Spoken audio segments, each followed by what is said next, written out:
안녕하세요. 찐 히스토리 TV의 윤섭쌤입니다. 이번 시간에는 고려와 몽골과의 전쟁에 대해서 알아보도록 하겠습니다. 자, 수업 시작하겠습니다. 기찬이 안녕하세요. 안녕하세요. 응, 기찬아. 자, 우리 지난 시간에 무신 정권에 대해서 알아봤어. 기억나요? 네. 그래서 뭐 최씨 집안이라든지 정중부라든지 이유방이라든지 이런 사람들이 등장했었거든? 기억해요? 네. 네. 그럼 이번 시간에는 뭘 배울 거냐면 그 최씨 집안이 지배하고 있었을 때, 즉 무신 정권일 때 외부에서 적이 쳐들어오거든. 다른 민족이 쳐들어와. 어떤 민족이 쳐들어왔는지, 그리고 얼마 동안 싸웠고 결과가 어땠는지에 대해서 오늘 알아보려고 해. 네. 알겠어요? 네. 자, 그래서 오늘 배울 거는 바로 몽골과의 전쟁이야. 우리 지금 배우고 있는 나라가 어디지? 고려요. 그렇지. 고려지. 이 고려가 뭐 이렇게까지 많은 기간 동안 싸운 적이 처음이야. 몇 년 동안 싸웠냐면 몽골과의 전쟁은 거의 40년 동안 싸웠어. 와? 자, 그러면 몽골이 누구인지부터 한번 알아볼게. 우리나라가 이렇게 있으면 중국이 이렇게 있고, 중국 위쪽 지역에 여기 초원 지역이 있어. 초원 지역. 초원 지역에서 말을 굉장히 잘 타고 싸움을 잘하는 부족들이 있었어. 걔네들이 누구냐면 바로 여기가 몽골이야. 근데 이 몽골 부족이 하나로 통합이 안 됐었어. 부족끼리 서로 싸우느라. 그러다가 몽골이 하나로 통합되는 상황이 와. 몽골을 하나로 통일한 사람이 누구냐면 바로 칭기즈칸이야. 들어본 적 있어요? 들어본 거. 자, 칭기즈칸이 이 몽골 부족을 모두 통일한 뒤에 중국, 아시아, 유럽까지 막 쳐들어가서 전 세계에서 가장 넓은 땅을 차지했었어. 가장 넓은 땅을. 주변의 민족들을 전부 지배하면서 가장 넓은 땅을 차지했었는데, 이 몽골이 중국도 다 차지했거든? 다 차지했는데 유일하게 고려를 쳐들어왔으나 고려를 차지하지는 못해. 고려랑 40년을 싸워서 결국 고려가 항복까지는 했지만, 이전까지는 몽골은 어떤 나라하고도 싸워도 계속 자기들한테 대항했던 나라는 전부 다 없애버렸어. 그런데 몽골 유일하게 고려라는 나라가 끝까지 버텼거든. 40년 동안 버티고 버텨서 결국은 항복을 하게 되니까 고려를 그냥 인정을 해줘 버려.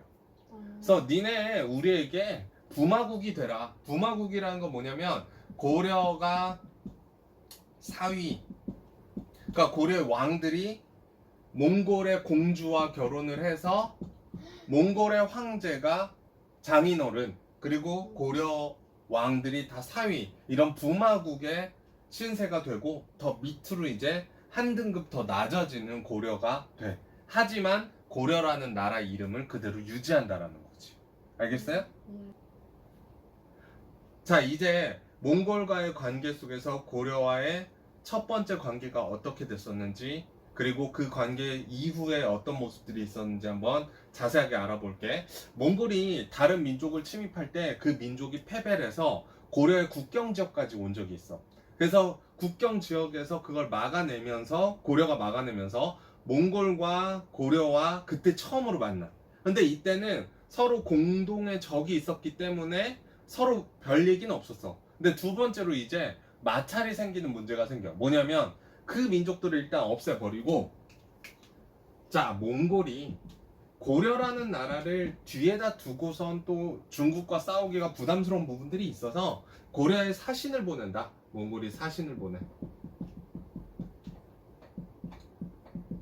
사신 이름이 뭐냐면 바로 저고여라는 사람을 보냈는데, 이 저고여라는 사신이 와서 고려 왕한테 굉장히 건방지게 얘기를 했어. 아이, 니네 뭐 어차피 싸움도 잘 못하고 조그마한 나라인데 우리가 힘이 더 세지 않냐. 그러니까 우리한테 항복하고 우리가 관리 파견하면 그 관리 밑에서 말 들으면서 매년 공을 바쳐. 고려 입장에서 기분이 좋았을까 안 좋았을까? 완전 안 좋고 기분이 나빴어. 그래서 에이, 저걸 막 이러면서 그 밑에 있었던 신하들이 막 화가 나고 고려 왕도 막 기분이 썩 좋지 않은 상태에서 사신이 자기 할 얘기 하고 돌아가는데, 고려 국경 지역을 딱 나서려는데 이렇게 있으면 여기 국경 지역을 나가려는데 이 국경 지역 근처에서 저고요가 죽임을 당했어. 살해당했어. 근데 누가 죽였는지는 몰라. 누가 죽였는지 몰라. 고려가 기분이 나빠서 죽였는지 몽골이 죽였는지 주변의 타민족이 죽였는지 그건 몰라. 그런데 중요한 건 뭐냐면 몽골이 그걸 구실로 삼아서 이 저고요 살해 사건에 대해서 책임져라 고려. 그걸 구실로 삼아서 1차 침입을 한다. 군대를 몰고 쳐들어와. 막 쳐들어와. 이게 시작이 언제냐면 1231년이 시작이 되고 총 89차례까지 쳐들어오는데 1270년까지 약 40년 동안 우리나라를 계속 쳐들어오는 거야.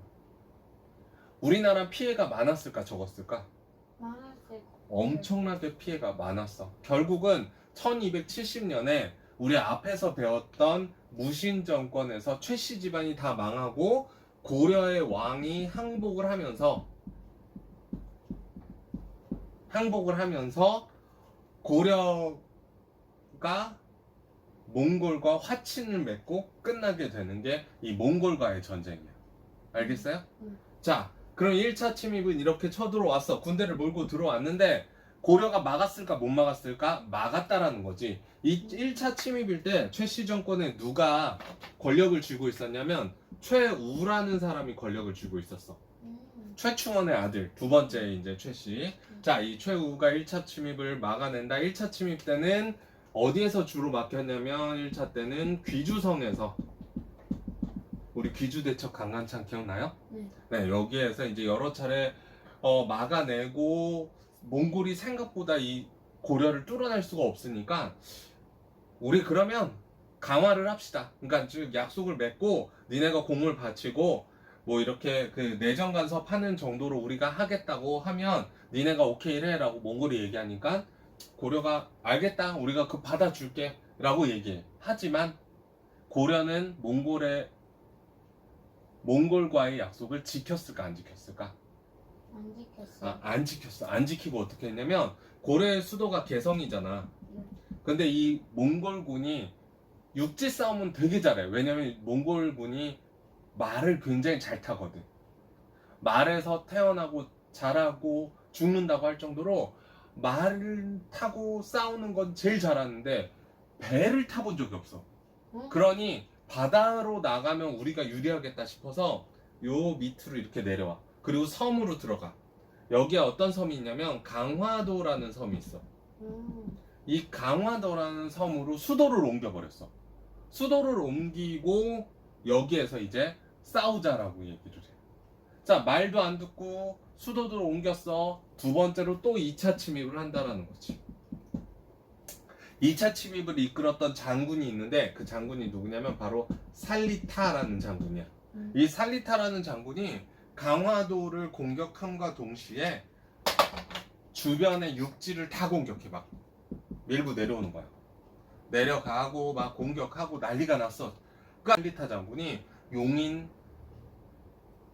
처인부곡이라는 곳에 갔는데 이 처인부곡이라는 곳에서 활을 맞아서 죽어. 근데 누가 활을 쐈을 거 아니야. 활 쏜 사람 이름이 뭐냐면 바로 고려의 당시 스님이었던 스님이었던 김윤후라는 스님이 활을 쏴가지고 살리타를 쏴서 죽여.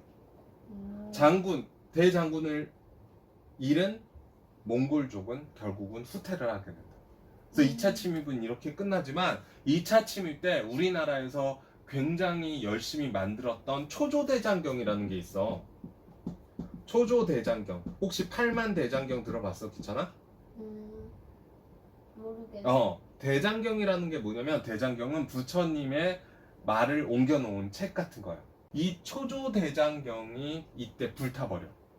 만드는데 쉬웠냐 어렵냐? 당연히 어렵지.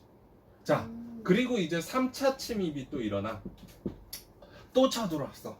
또 쳐들어왔는데 이때 불심으로 우리가 이걸 이겨보자. 싸움으로 계속해도 우리가 피해를 계속 보고 있지만 우리가 부처님의 힘으로 이걸 이겨보자라고 얘기해서 이때 팔만대장경이라는 걸 만들기로 해.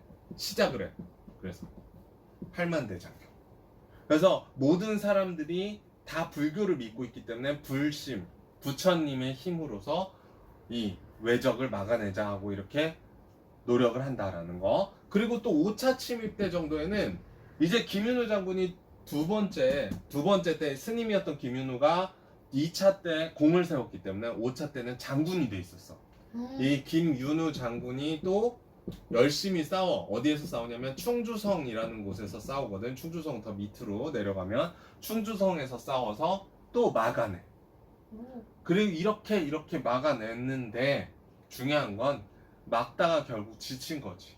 언제까지? 1270년까지 열심히 막았다가 우리가 더 이상은 안 되겠다. 우리 개성으로 돌아가자. 그리고 항복하겠다. 라고 몽골과의 강화 조약을 맺고 난 뒤에, 몽골에게 항복하고 난 뒤에 돌아가게 된다라는 거야. 중요한 건 몽골과의 전쟁은 최씨 정권이 무너지면서 끝나버리면서 결국은 항복하면서 수도를 다시 개성으로 갔다라는 거지. 이게 언제? 1270년에 이렇게 됐다라는 거. 알겠어요? 네. 그러면서 몽골에게 항복하니까 우리 지난 시간에 배웠었는데 얘네들이 저항을 해. 강화도에서 저항했다가 진도에서 저항했다가 제주도까지 가서 저항하는 애들이 있다 그래서 기억나? 삼별초가 저항을 한다. 기억나? 결국 이 몽골과의 전쟁에서 전 국토는 전쟁에 휩싸여서 40년 가까이 어마어마한 백성들이 죽고 농사도 못 짓고 몽골에게 계속 뺏기고 했었다라는 거. 그와 동시에 우리의 문화재였던 이 초조대장경도 불탔지만 혹시 기찬이 경주 갔을 때 기억나요? 황룡사라는 곳이 있었거든. 황룡사 구축 목탑. 황룡사와 네. 더불어서 황룡사 구축 목탑이 불탔어 이때. 이게 굉장히 큰 문화재 중에 하나인데 이런 것들이 불타고 또한 우리나라 사람들이 몽골로 많이 끌려가기도 하고 이렇게 피해를 봤다라는 거. 그리고 몽골에게 부마국으로서 지배를 거의 당해. 지배를 당해. 그래서 몽골이 야 우리가 고려가 항복을 했지만 고려를 믿을 수가 없는 거야. 고려의 지역을 우리가 하나하나 다 다스리자라고 해서 지배하는 관청을 만드는데 지배 기구라고 얘기하는데 수도인 개성에는 정동행성이라는 걸 만들고 그리고 이 윗지역에서는 쌍성총관부라는 걸 만들고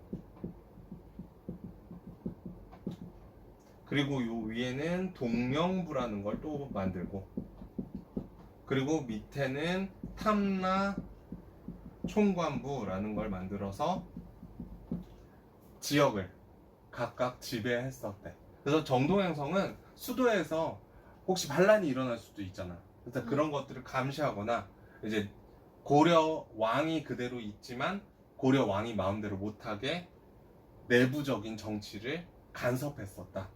그렇게 기억해주면 될 것 같아. 알겠지? 그래서 오늘 이렇게 몽골과의 전쟁부터 피해 결과까지 살펴봤어요. 알겠죠?